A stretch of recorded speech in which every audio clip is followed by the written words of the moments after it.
Assalamualaikum warahmatullahi wabarakatuh. Saya Muhammad Khairul Rahim dari SMPN 7 1 Atap Cihara, calon guru penggerak angkatan 10 Kabupaten Lebak, Provinsi Banten. Pada pendidikan guru penggerak ini, saya didampingi oleh Pak Fajin Amik SPD MSI sebagai fasilitator dan Pak Sadim SPD sebagai pengajar praktik. Pada kesempatan kali ini, saya akan memaparkan koneksi antar materi pada modul 2.1 pembelajaran berdiferensiasi. Pembelajaran berdiferensiasi ialah cara guru dalam merancang pembelajaran yang berpihak pada murid dengan cara memenuhi kebutuhan belajar murid sesuai dengan karakter setiap murid. Kebutuhan belajar murid bisa dibagi berdasarkan 3 hal, yaitu kesiapan belajar, minat belajar, dan profil belajar. Oleh karenanya, perlu adanya pembelajaran yang mendukung setiap murid dengan memenuhi kebutuhannya. Hal yang perlu ditekankan di sini adalah bahwa setiap anak memiliki karakter yang berbeda. Oleh karenanya, penanganannya pun berbeda. Pembelajaran berdiferensiasi hadir untuk menjawab tantangan tersebut. Bagaimana pembelajaran berdiferensiasi dapat dilakukan di kelas? Berikut adalah cara dan contohnya. Yang pertama yaitu melakukan asesmen awal, bisa dengan wawancara, observasi, atau survei mengenai karakter setiap peserta didik. Kemudian tujuan pembelajaran dengan mendefinisikan tujuan belajar yang jelas bagi guru dan murid. Lingkungan belajar yaitu adalah dukungan, di mana dengan lingkungan belajar yang mendukung akan dapat mengundang siswa untuk belajar. Kemudian adanya manajemen kelas, perlu manajemen kelas yang efektif agar metode atau pembelajaran bisa dilakukan dengan lebih baik. Dan adanya penilaian berkelanjutan, yaitu dengan adanya asesmen diagnostik, asesmen formatif, dan asesmen sumatif yang memungkinkan guru melihat perkembangan siswa. Bagaimana pembelajaran berdiferensiasi dapat memenuhi kebutuhan belajar murid dan membantu mencapai hasil belajar yang optimal. Dengan melakukan pembelajaran berdiferensiasi, guru akan melakukan asesmen awal untuk melihat karakter dan kebutuhan muridnya.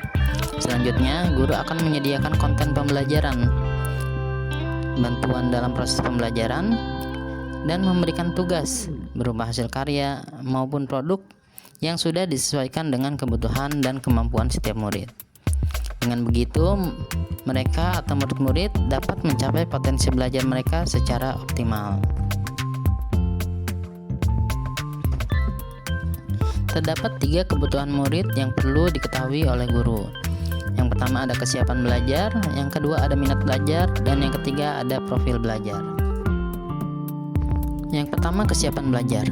Dalam kesiapan belajar murid, guru melihat kesiapan murid untuk mengetahui kemampuan murid dalam mempelajari materi, konsep, atau keterampilan baru. Terkadang ada murid yang mahir dan bisa langsung masuk materi baru, dan ada juga yang masih perlu banyak bimbingan. Yang kedua ada minat belajar. Dalam minat belajar murid, guru memberikan pilihan kepada murid untuk belajar sesuai dengan minatnya, sehingga dapat meningkatkan motivasinya.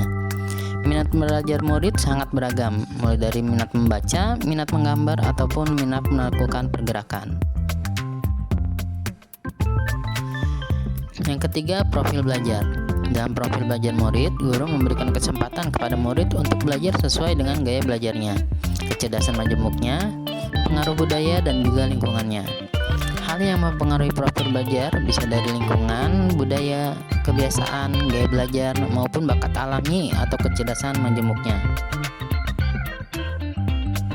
Bagaimana cara memetakan kebutuhan murid? Yang pertama, bisa dengan asesmen diagnosis awal. Yang kedua, dengan komunikasi dengan murid secara langsung atau dengan observasi langsung. Yang ketiga, melihat hasil belajar kelas sebelumnya dan mengkonfirmasikannya kepada wali kelas sebelumnya. Dan yang keempat, mencari umpan balik peserta didik secara adanya pembelajaran yang telah dilakukan. Strategi pembelajaran berdiferensiasi yang bisa digunakan. Yang pertama ada diferensiasi konten, yang kedua ada diferensiasi proses, dan yang ketiga ada diferensiasi produk.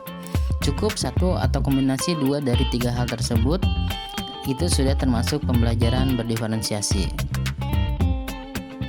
Bagaimana kaitan antar modul 2.1 dengan modul sebelumnya, yaitu modul 1.1, modul 1.2, modul 1.3, dan modul 1.4. Keterkaitan antara modul 2.1 dengan 1.1 berdasarkan filosofi pendidikan nasional Ki Hajar Dewantara, guru harus menuntun murid sesuai dengan kodrat alam dan juga kodrat zamannya. Hal ini selaras dengan pembelajaran berdiferensiasi yang dapat memenuhi kebutuhan setiap murid sesuai dengan karakternya. Keterkaitan antara modul 2.1 dengan 1.2. Nilai-nilai yang perlu dimiliki seorang guru penggerak ialah mandiri, inovatif, kolaboratif, reflektif, dan berpihak pada murid. Peran guru penggerak terhadap murid ialah menjadi pemimpin pembelajaran dan mewujudkan kepemimpinan murid. Hal ini akan mendorong seorang guru untuk dapat menciptakan lingkungan belajar yang mengundang murid untuk belajar. Keterkaitan antara modul 2.1 dengan 1.3. Guru penggerak memiliki visi yang berfokus pada apa yang ia impikan terhadap muridnya dan juga sekolahnya. Nah, dengan pembelajaran berdiferensiasi akan membantu guru untuk mewujudkan visinya dengan menjalankan pembelajaran yang berpihak pada murid. Keterkaitan antara modul 2.1 dengan 1.4. Nilai kebajikan yang disepakati bersama akan membantu pembelajaran menyesuaikan dengan apa yang diinginkan oleh muridnya. Pembelajaran berdiferensiasi berjalan selaras dengan adanya keyakinan yang sudah disepakati bersama. Karena pembelajaran berdiferensiasi menghendaki pembelajaran yang disesuaikan dengan kebutuhan muridnya. Sekian pemaparan koneksi antar materi pada modul 2.1. Terima kasih karena telah menyimak. Salam guru penggerak. Wassalamualaikum warahmatullahi wabarakatuh.